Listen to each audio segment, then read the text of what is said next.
Hoje, no episódio do Inovar é um Parto Fora do Eixo, Belém do Pará veio nos fazer uma visita pessoalmente. Eu sei que a distância é longa, né? Mas essa sempre foi uma viagem de rotina para a Bruna, desde que ela começou a empreender. E para todos que empreendem lá no norte também, isso acaba sendo uma viagem de rotina. Mas até que ela resolveu se mudar aqui para São Paulo. Não para esquecer de onde ela veio, mas para levar negócios para lá e para impulsionar o ecossistema de empreendedorismo, de inovação lá de Belém do Pará. Eu queria conhecer a semente dessa história, como é que tudo começou até se tornar tudo sobre startups, que é o hub que ajuda startups no início da jornada, né? Isso. Obrigada por ter vindo. Eu que agradeço o convite. Que delícia. Conta pra mim o início de tudo isso, como é que foi? Foi bem local? Você encontrou uma dor local e resolveu expandir? Na verdade começou, eu não estava nem pensando necessariamente numa dor local. Eu fazia administração e um dos projetos que a gente tinha era com ribeirinhos, era a comunidade da floresta. E o que aconteceu? A gente começou a perceber que essas comunidades tinham muita necessidade econômica, não tinham frequência de produção, e não sabiam planejar como elas iam gastar aquilo. Então tinha muita dívida. E a maioria não sabia nem ler nem escrever.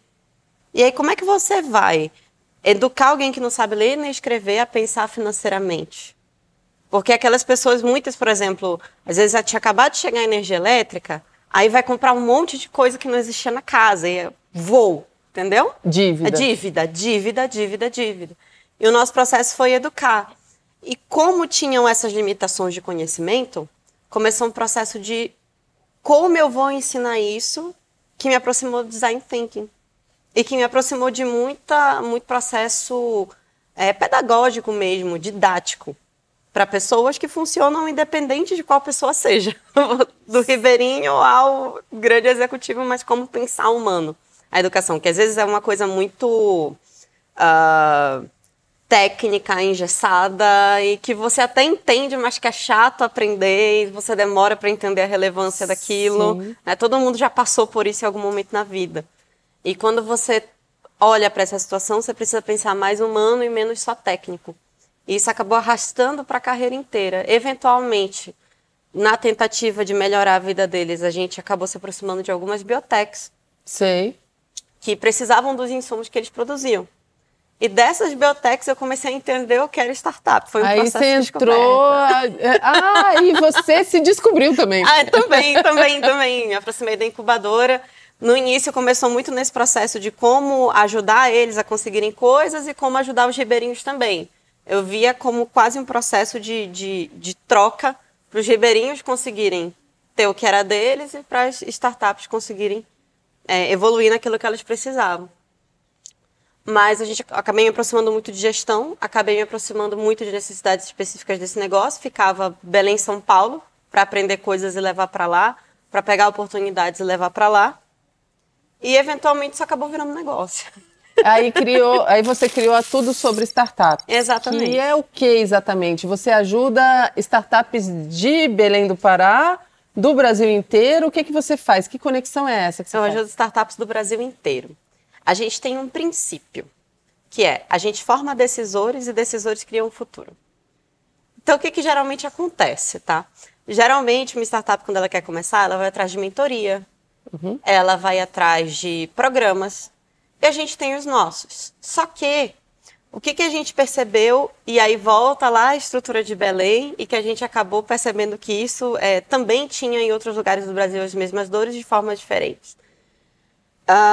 Muitas vezes essa startup, ela vai atrás desses programas e ela fica presa a sempre precisar de mentoria, ou ela não tem aquele acompanhamento dedicado. Então, cada módulo é uma pessoa diferente que vai entregar. Às vezes, faz aqui um business canvas, você fez, mas o que você vai fazer com isso? Como é que você vai priorizar a ação? Para onde que você vai levar isso para algum lugar? Esse empreendedor, ele acaba se sentindo perdido.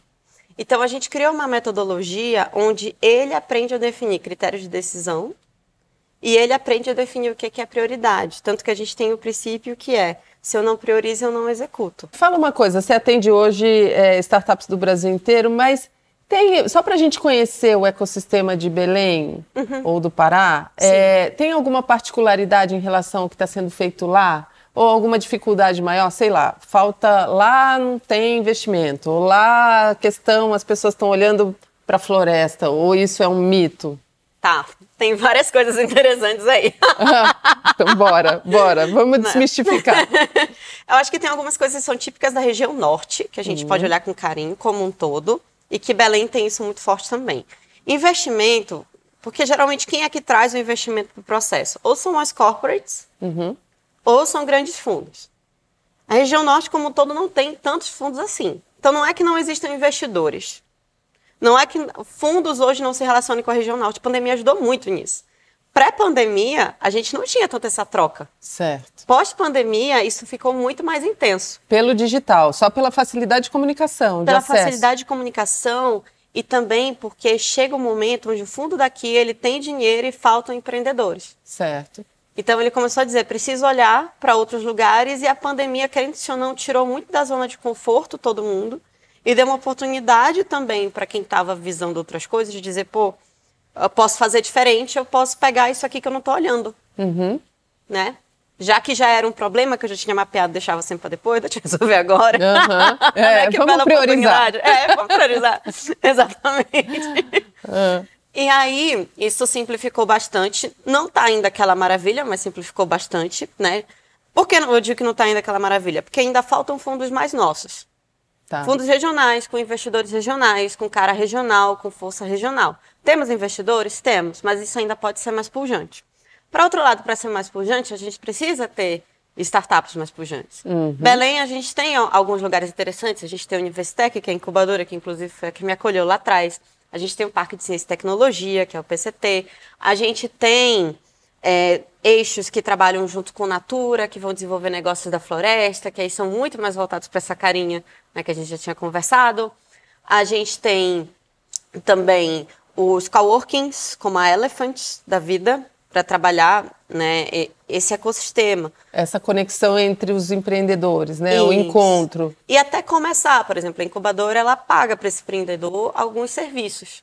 Tá. Então, reduz muito da conta dele. Até, não só da conta, mas até do esforço de quem é que eu vou procurar, quem é que pode me ajudar nisso, né? A incubadora já tem um portfólio de pessoas para ajudar. Tem uma comunidade? Açaí a gente Vale. tem... Açaí Vale? Tem Tá. uma comunidade. Legal. Tem. Que inclusive começou a se profissionalizar bastante desde 2019. Ainda tem alguns desafios de engajamento, né? Então, isso é um outro ponto. Negócios diversos, tem gente da floresta, tem gente de fora. Eu lembro que 2018 foi quando o Açaí Valley teve uma pessoa que começou a falar, pô, mas por que não tem tanto negócio da floresta aqui? E aí começou a criar uma vertente da Açaí Valley, não, vamos falar do agro, vamos falar também da floresta, vamos falar de outras coisas que antes não era uma área de negócio tão desenvolvida ou tão vista pela comunidade, mas que era essencial para o Estado, né, que é um ponto forte do Estado. Quando eu olho o preconceito do sul para o norte, eu vejo muito como eu não conheço o que tem na região, como eu não conheço os talentos que existem, como eu não conheço muito de como as coisas são feitas, a gente reduz as dificuldades a lá não tem recurso, lá não tem coisa acontecendo. Então eu simplesmente não me relaciono com eles, né? Ou até se relaciona, mas sem conseguir entender de fato quais são os entraves para aquilo girar. Porque às vezes, por exemplo, o norte tem excelente mão de obra, mas que até então ele levou isso para grandes empresas. Ele não fazia essa mão de obra produzir empresas. Sim. Entende? Então, você dizer que um estado ele não está preparado ou por falta de talento, ou por falta de alguma coisa, ou por falta de insumo, e justificar isso com ainda falta muito para se desenvolver, é você esquecer de o que está desenvolvido, que pode ser oportunidade, tanto para eu fazer negócio, quanto para eu criar novas coisas, entendeu? É você entender que é uma realidade diferente da que você tem. E você já ouviu isso? Você só vai ser fora do eixo? Você não vai ser centro? Desse jeito? Já. É mesmo, na sua cara. Na minha cara. Acho que você está sendo muito ousada de querer ir para dentro do eixo. Acho que as pessoas do eixo não compram. O que você vai oferecer? Mas é isso, tipo, as pessoas não entendem o que elas não conhecem, mas eu entendo que eu ofereço didática, eu ofereço, como eu falei para você, formar decisores no lugar de selecionar startups, porque tem essa diferença. Aqui, quem está fazendo tem dinheiro. Então, quer o quê? Quer selecionar para poder investir. Só seleciona, não forma. Até tem um processo de formação, né? Não vou falar mal, tem excelentes trabalhos que estão sendo cumpridos, tem um processo de formação, mas o foco ainda tem o dinheiro. O foco ainda é eventualmente selecionar.